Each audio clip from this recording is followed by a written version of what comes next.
1039 Smoothed Out Slappy Hours is a compilation of Green Day's first studio album, 39 Smooth, and their second and third records, Slappy and 1000 Hours. Since it's basically 3 different records rolled into one, we're going to be reviewing each one individually. It's a compilation album after all.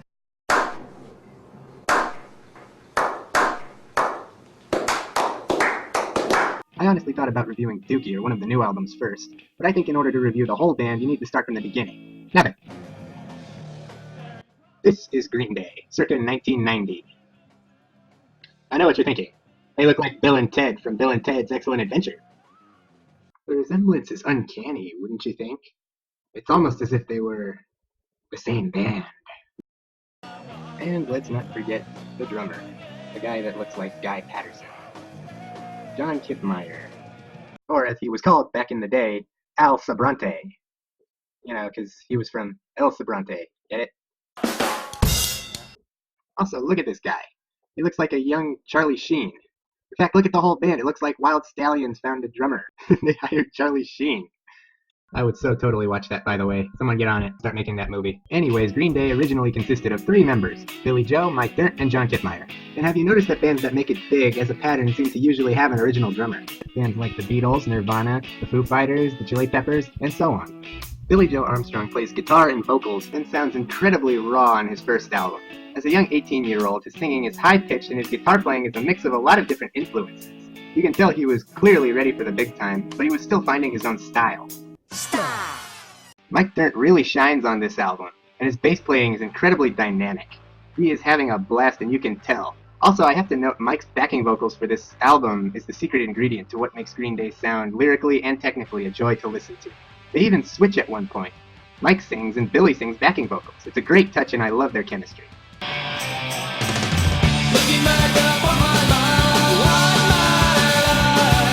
Al Sobrante is a pretty wild, fast drummer. His drum fills are all over the place. His beat sounds a bit like Lars Ulrich.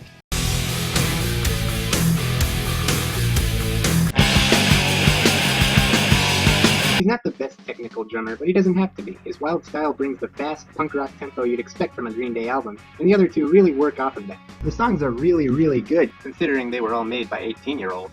Songs that capture the teenage emotions of love, anxiety, and passion into catchy little ditties that stick in your head for weeks.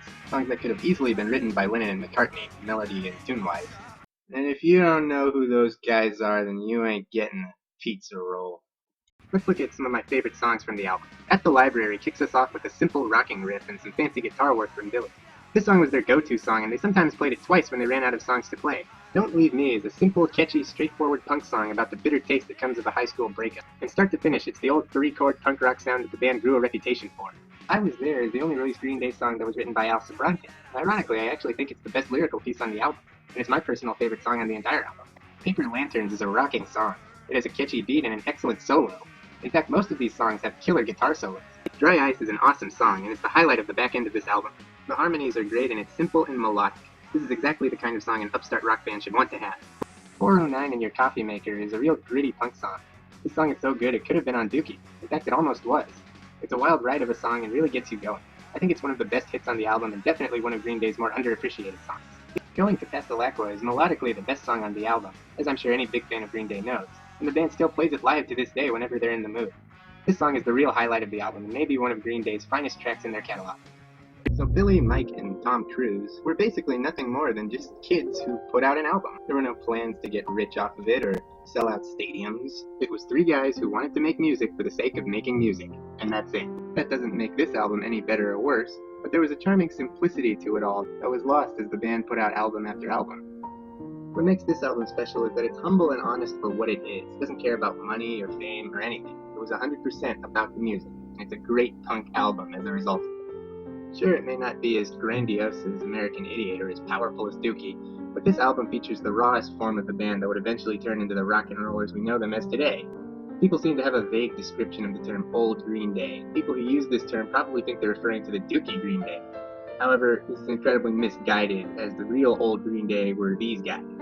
Just a bunch of teenagers who weren't afraid to express themselves, whose hard work and perfect natural chemistry led to them becoming self-starters that would rise through the ranks and build a fan base that would get them the dream shot that they oh so deserved.